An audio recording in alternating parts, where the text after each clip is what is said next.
मल्लिकार्जुनाय नमः। ॐ महाकालेश्वराय नमः। ॐ ओंकारेश्वराय नमः। ॐ वैद्यनाथाय नमः।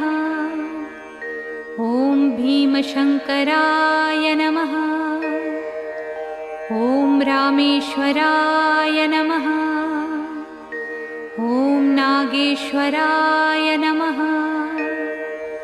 ॐ विश्वेश्वराय नमः। ॐ त्र्यंबकेश्वराय नमः। ॐ केदारेश्वराय नमः।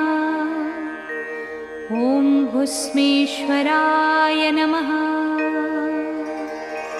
ॐ